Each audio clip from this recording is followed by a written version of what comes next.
Let's take a look at the garden today out here.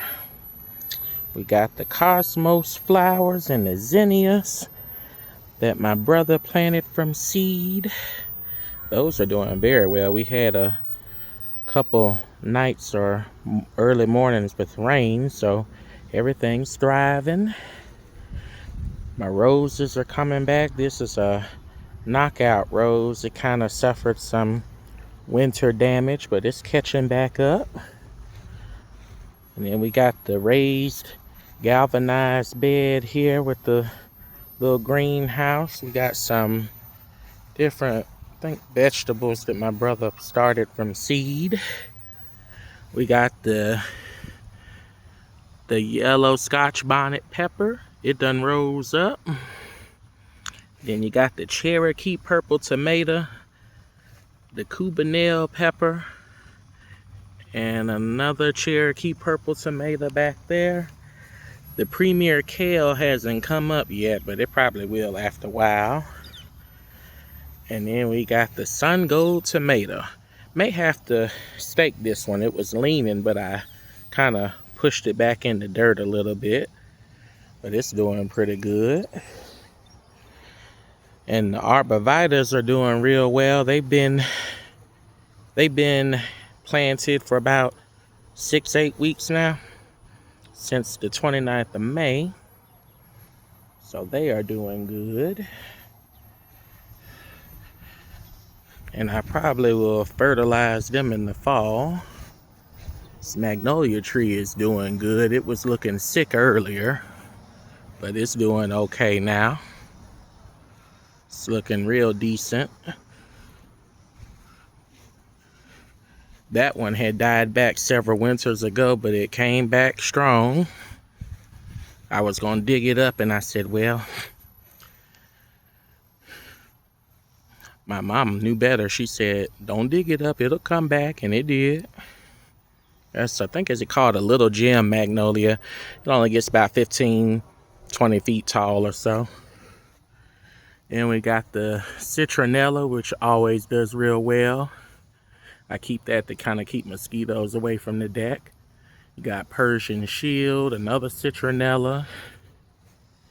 I got some petunias here, another citronella. The heat kind of damaged my begonias, but they're still thriving. They're still doing okay. Those 3 pots up there hanging are mandavillas. I got a red, pink, and white one. Some people call them rocket trumpets, but they're mandavillas. Some more petunias. And then you got the Rose of Sharon here. We always call it Sherry Rose, but it's the Rose of Sharon. They kind of put me in the mind of crepe myrtles, the way they bloom, because they don't bloom until usually late June, early July, which now it's July. July is half over. So that's starting to bloom out nice. I'll probably trim it back again in the fall, like I usually do. We got the Persian shield.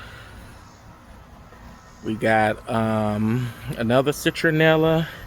I think my brother planted this. This is a green bean plant, so that's going to be pretty much ready to transfer to a bigger container or bed soon.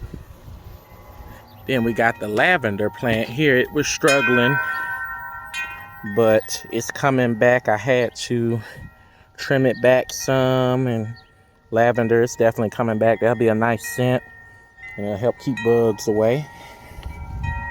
And over this way,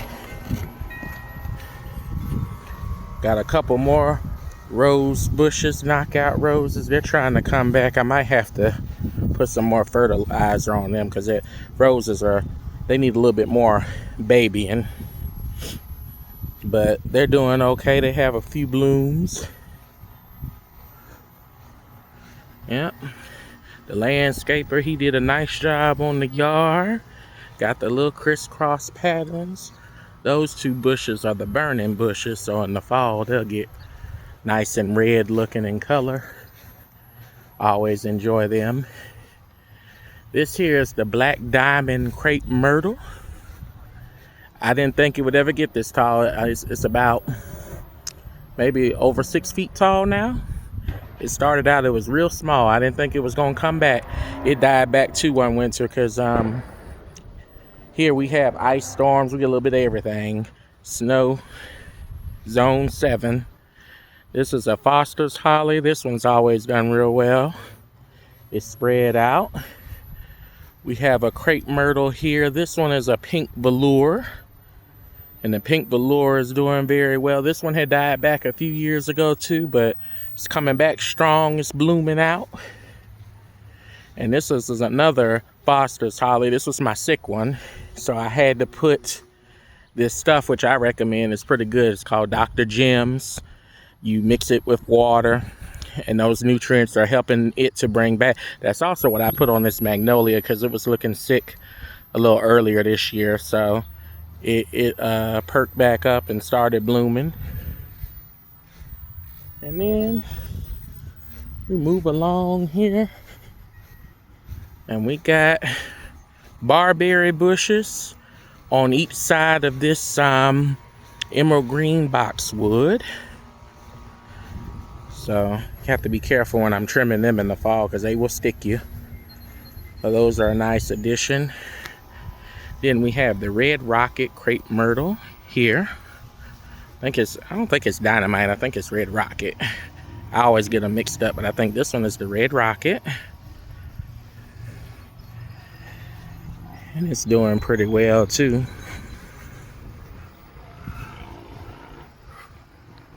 That's just another view of it. And then we have a pink velour. This one's doing really well. Might probably have to stand back a little further so you can actually see it.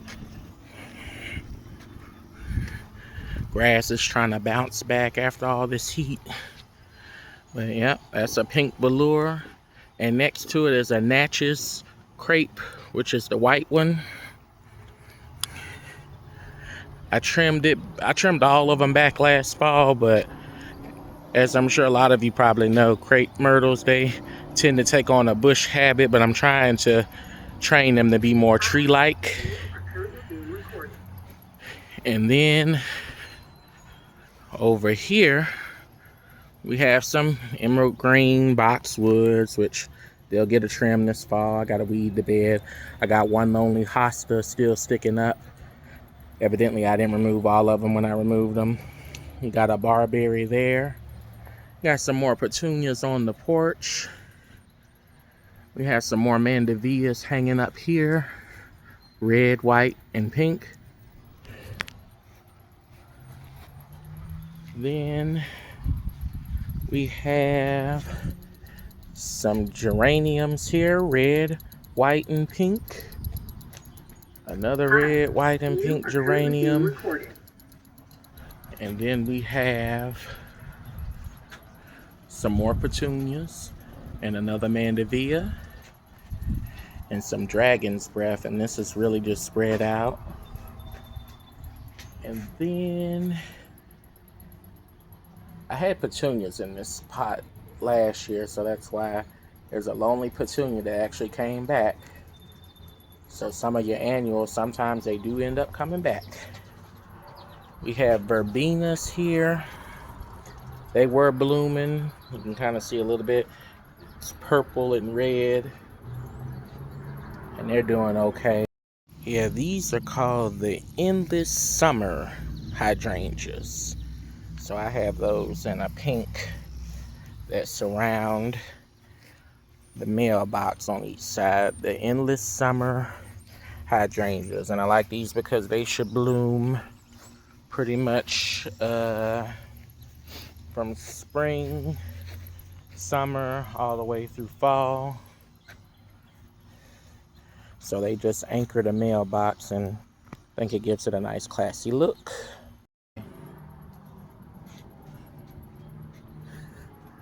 We had some lettuce and kale here. We had some more dragon's breath, another mandevilla, the Roa arbovitas emerald green, and these are China girl hollies. These were $5 little bushes. And now they end up being a nice row, a hedge. And then Hi, you are currently being recorded.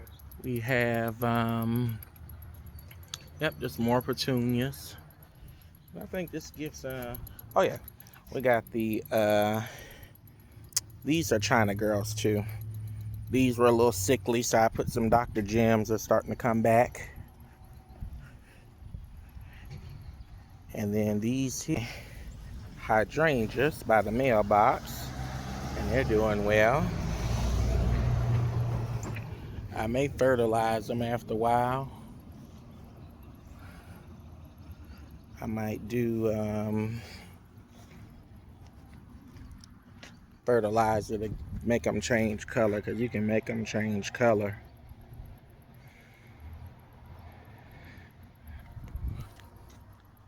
Being recorded. Oh, and these are just more mandevillas. And this flower bed around this crepe myrtle, I'll have to trim all that back in the fall, that crepe myrtle, but for now I'm just letting it do its thing because it's hot and I'm not trying to damage it. That'll get trimmed back probably in the fall or late winter, whenever. It doesn't hurt to do it in the fall. I think a lot of people recommend late winter, but I usually try to knock it out in the fall. That's just another shot of the crepe myrtles. And that's it. Thank you for watching my little garden tour. Got some more, yep, mandevillas hanging there. And now I will give you the final view of the front and the back.